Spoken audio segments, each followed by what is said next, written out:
ma le ne dinas che ner kwan di altin te yentin mende la di woni wara mendit ka yene ti dero lyak long ko goite di alte cha la do gwando nu kun goite cha la do woni wara te cha wang dien nyot ka chwa ne tin chiro kule jek te ka bomen walle eken te kon te la ban liam ga no gwando nu kon ba ka kule nyu moj ka gwa nyura ko ken gwando nu kon cha na yaga ken nyot ka na chiang mo gwa ban mi chi dweru chi delat la ja nyot ga jiken cha ji peleka ka men jigen chi lat balet ga ji nyok en walle rek diality no bi ko tok gore lan mo gwa ka gore lan medit bande ja tok ika gisi no kon tin dialtin pal eno wejinu ba sudan ata kamal kata wani wara me cha daptin ngode te reiriga karam le duwe ni wara reiriga ejen junubu sudan en gisid mi cheno mo mi lado goy junub en chi wani wara dek manotu yenetin konin te loak tin pal ge je loak kabe je pin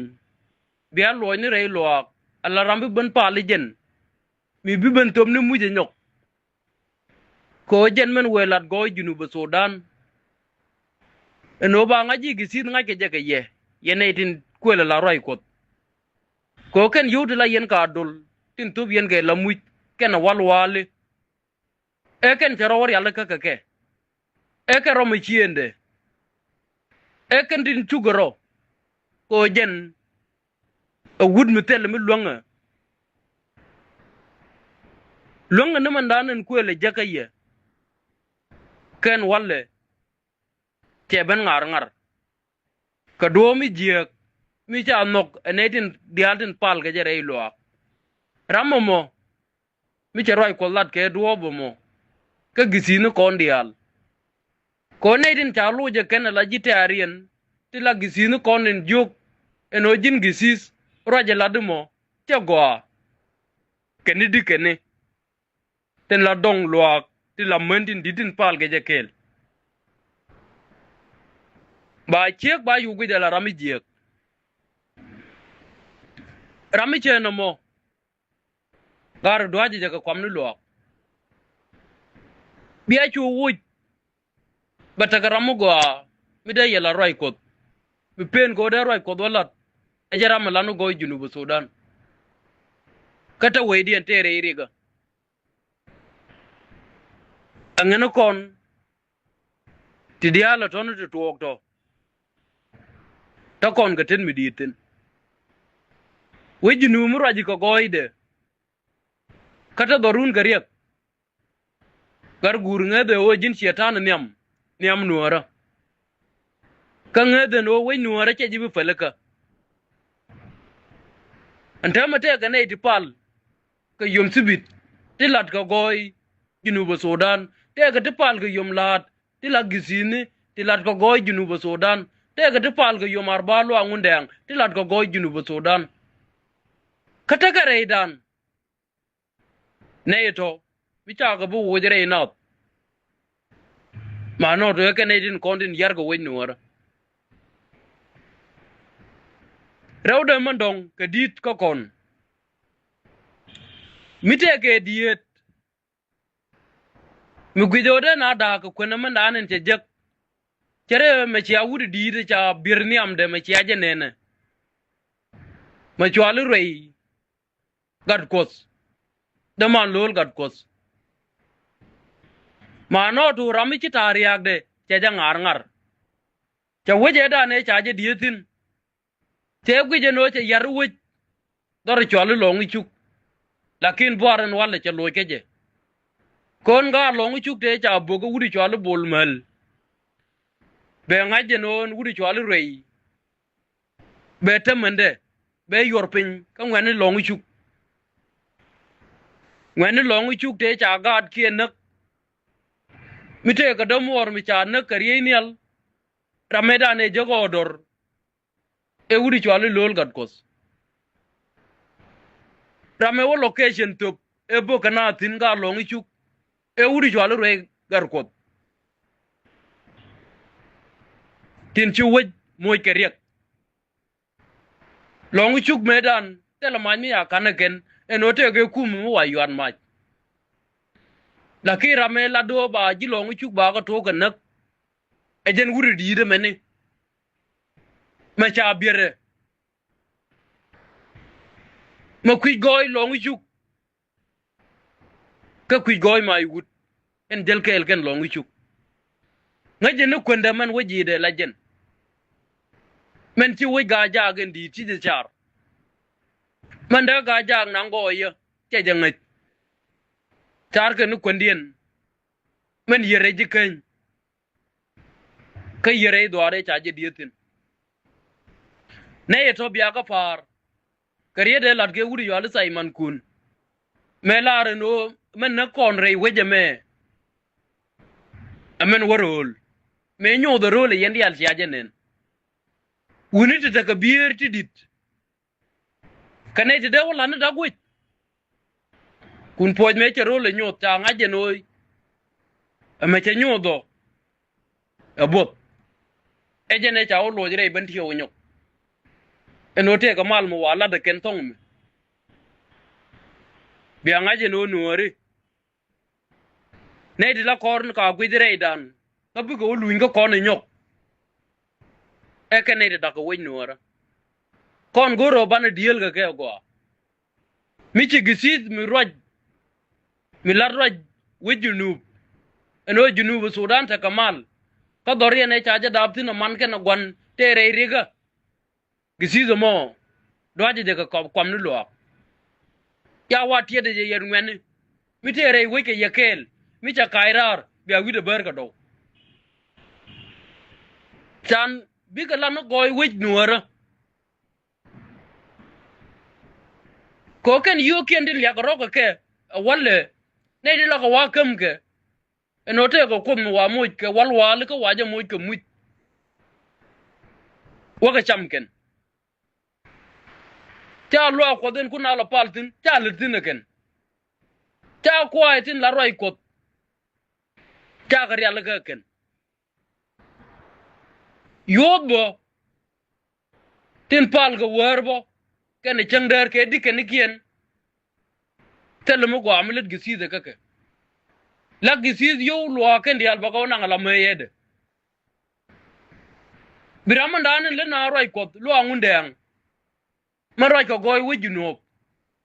ba ju ben moy ka rota mu ba ben yet bu wala ni jo goy wujunu kata way no rate riga jeje ramu pa lo ngundeng ka jen le na roy ngundeng mu we mat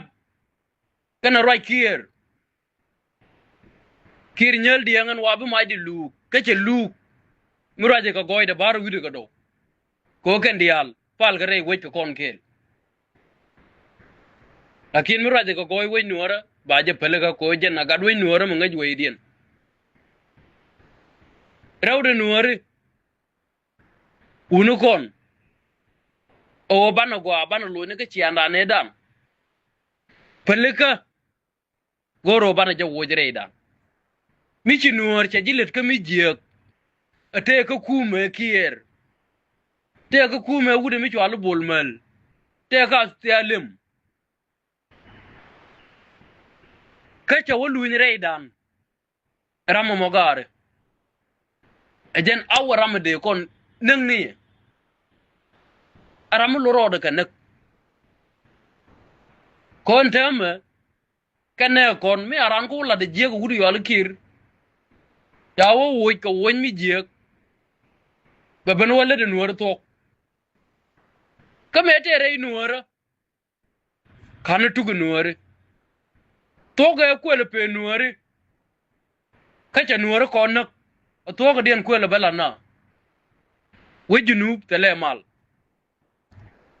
we nuora mi tele mal e chikire yar ken nuora tin chameng nu kok aken ngajje no we junub che bata kamal mi ka nuoren gwa me cha chuwe kamrar ka chuwe junub gang mi ka no kon kam chonde ke liu ka do mu gwa we junub che bata kamal mal we junub wo baben ka nuoren ya ke wal jinran ke liu la le go do arun we junub malen kwala gurtina malen dien eken jangden chia chunen bo nakagatin kondin tieke ke eken ji kotori atin nakagat kien eken gad kondin din chanak eken jang eken ga nuara entin twang te aduidien eken gate ja bulu wuri wal kir kanaser ejen wit cha wopi woken eken ga do aran ka pan ga tere pine eken ok win nuara ya feje kente amal le dien man weyen kamila dien e wala ka wejinu tela mal miatin teniliatin nuari o bana loy ke chiangen gwa nuar mi chami jeglat mi cha wo we luin ka kon gare chang na kon ga tegde e chuondan go dene jenna ga tegde ko ken ga tin chen na grei nuara ko mi e wut dore kana dietin cha dawo gangne kata dorien kariek we nuara wal ma yang ngar kangar ni nuara di aken ngar do chia mano kondi ta ka longa ta ka bom da kan kulo meng no bi ko walat kier ti ko to ka lat ka kirun biran chia mano kulo wona angeni jin eno bialet ba yada mun la tu ka bayat bu korek de yor pinya wana mo biya yu de pinya no gwanlat eni ci ka da yen gar no rete nange kir yende yen tar ko dorun e cha gwando nu kun ga ya manu kun ta ga dietin ki da wo char yen ka wejunu kata dorun reire ka wejunu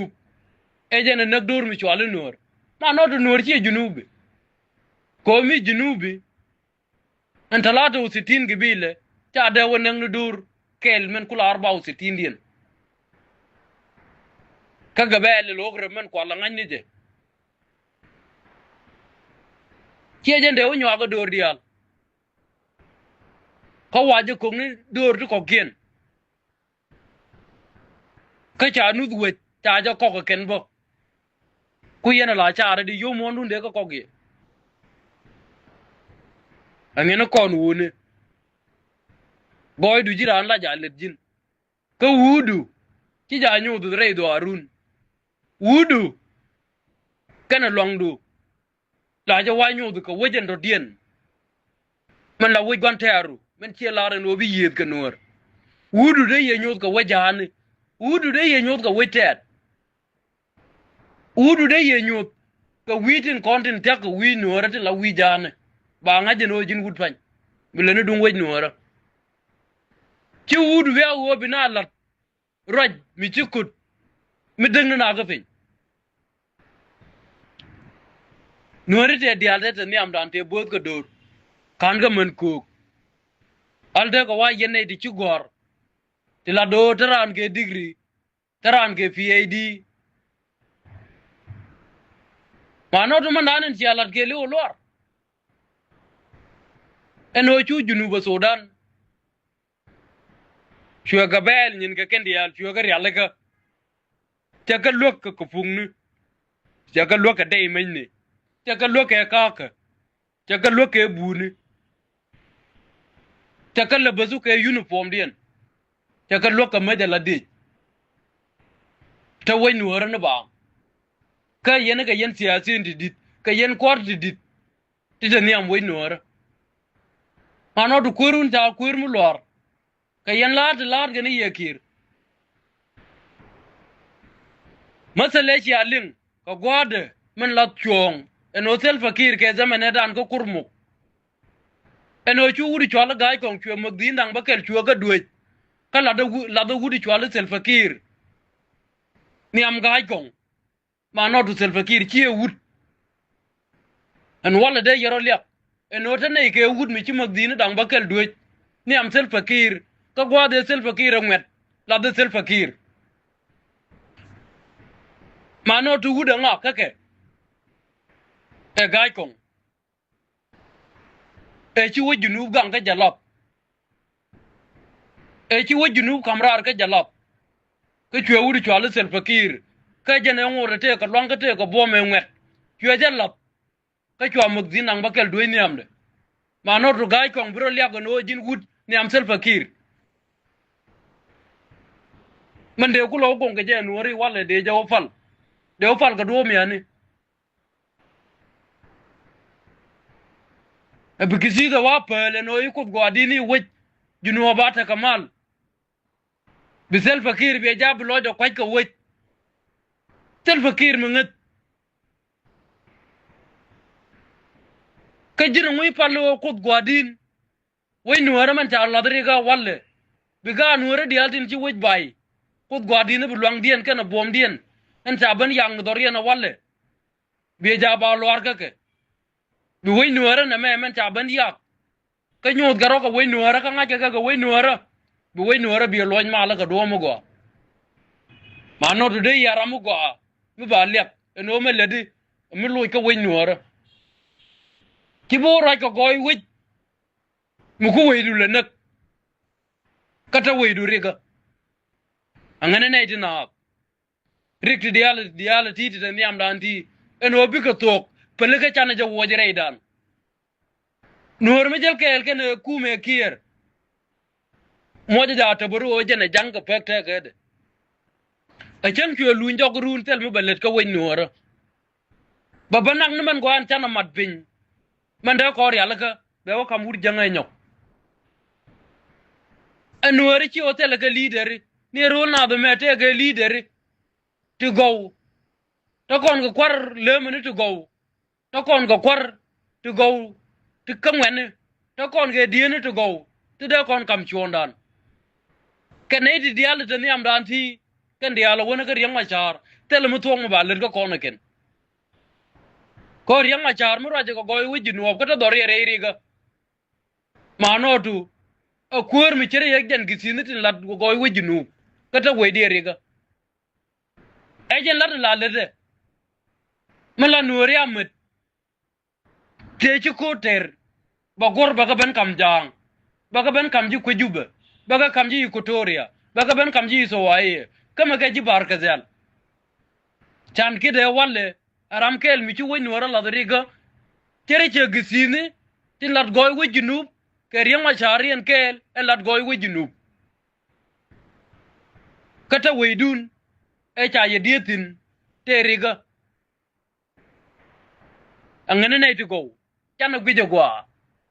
iramandan le no goy no wara gwini gwa pel wang du pin mi te ga gisis mi ci jagro ko goy wujunu ti de gwa mi wije jeg a chen yor de ga job ku beri ja ka dokilanya ka jele ka yamedu mu gwa mu mun wala tikindu yenen gisis mon ko me lede kere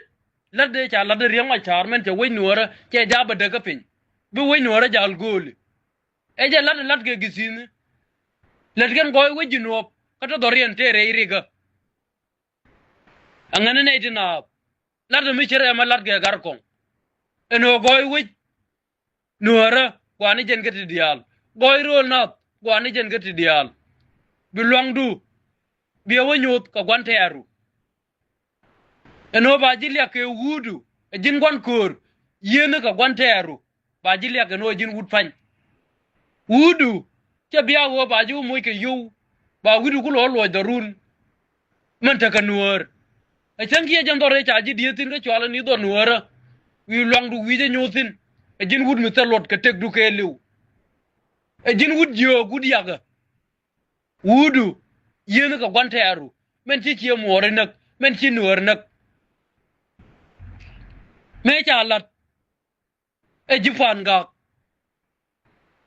mane walle jina se te lo dien ke jifan ga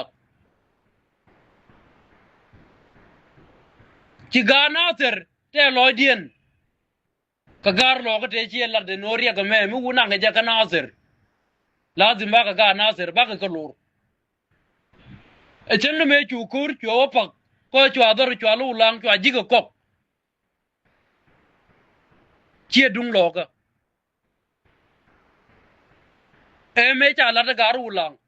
men cha me ne ke wudi chu ali ji mi do mai ke ne lambut ke ni alba tuang